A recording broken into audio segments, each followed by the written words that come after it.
लालू प्रसाद यादव एक dummy candidate का नाम प्रपोज करवा देते हैं और कैलकुलेशन एकदम फिट बनती है और लालू प्रसाद यादव बिहार के सीएम बनते हैं। और सीएम बनते ही लालू प्रसाद यादव ने जो फाइनेंस डिपार्टमेंट था उसे अपने अंडर में रख लिया। सीएम बनते ही लालू प्रसाद यादव ने बिहार में ऐसे काम किए जिससे बिहार में उनका क्रेज बहुत ही हाई लेवल का हो गया था और लालू प्रसाद यादव काफी पावरफुल हो गए थे बिहार के अंदर। देखिए ईयर 1931 के सेंसस के डेटा के हिसाब से बिहार के अंदर 13 to 40% अपर कास्ट थी, 64% ओबीसी एसटी एससी थे और 14% मुस्लिम्स थे। तो लालू प्रसाद यादव ये चीज समझ गए थे कि अगर किसी तरह इन्हें कन्विंस कर लिया जाए तो उन्हें पावर में से कोई नहीं हटा सकता है। इसलिए उन्होंने सारे काम ऐसे किए कि जिससे ओबीसी और मुस्लिम्स खुश रहें। इसीलिए लालू के सीएम बनते ही उन्होंने ये चीज अच्छे से बता दी थी कि अब अपर कास्ट की नहीं चलेगी। जब तक लालू प्रसाद यादव बिहार के सीएम है तब तक बैकवर्ड क्लास ही रूल करेगी। लालू यादव लोगों को ये चीज अच्छे से समझा रहे थे कि वो खुद एक लोअर कास्ट से हैं और उन्होंने खुद अपर कास्ट के अत्याचार को सहा है।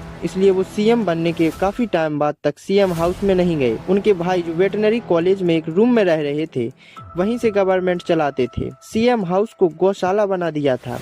कैटल्स चराने वाले बच्चों के लिए 150 से भी ज्यादा चरवाहा स्कूल खोल दिए गए थे। राम मंदिर वाला भी जो उस समय मुद्दा चल रहा था उसमें एल.के. आडवाणी ने जो रथ यात्रा निकाली थी उसे भी रोक दिया था और एल.के. आडवाणी को जेल में डाल दिया था, जिससे मुस्लिम कम्युनिटी काफी खुश हो गई थी और मुस्लिम्स का भी सपोर्ट जी जान से लालू यादव को मिलने लगा था। और लालू यादव ने अपनी कैबिनेट में जितने भी मंत्री रखे थे वो सब मुस्लिम और पिछड़ी जाति से ही थे। बिल्कुल सब कुछ देसी स्टाइल में चल रहा था। गरीब पिछड़ी जाति के बच्चों को हेलीकॉप्टर में घुमाया जाता था। जिन वैकेंसीज पर पिछड़ी जाति के क्वालिफाइड कैंडिडेट कम होते थे उनको होल्ड कर दिया जाता था। जो ब्यूरोक्रेसी थी उसमें अपर कास्ट ज्यादा थी।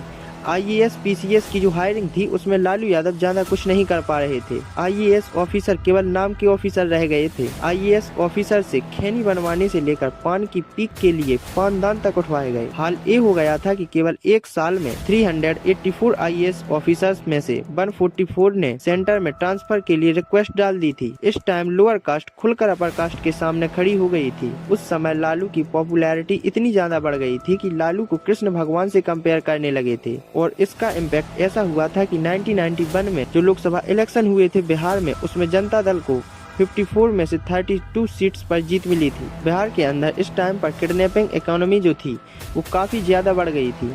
लोकल पुलिस के ऑफिशियल रिकॉर्ड के हिसाब से 24,338 केसेस हुए थे। एवरेज 6 किडनैपिंग पर डे होती थी और इस पूरे किडनैपिंग बिजनेस का लगभग 24 करोड़ का टर्नओवर था, जिसमें बिहार के पॉलिटिशियंस को भी कट जाता था और कोई इस पर कुछ कहने वाला नहीं था। केसेस सामने आ जाने के बाद भी पुलिस नहीं पकड़ती थी।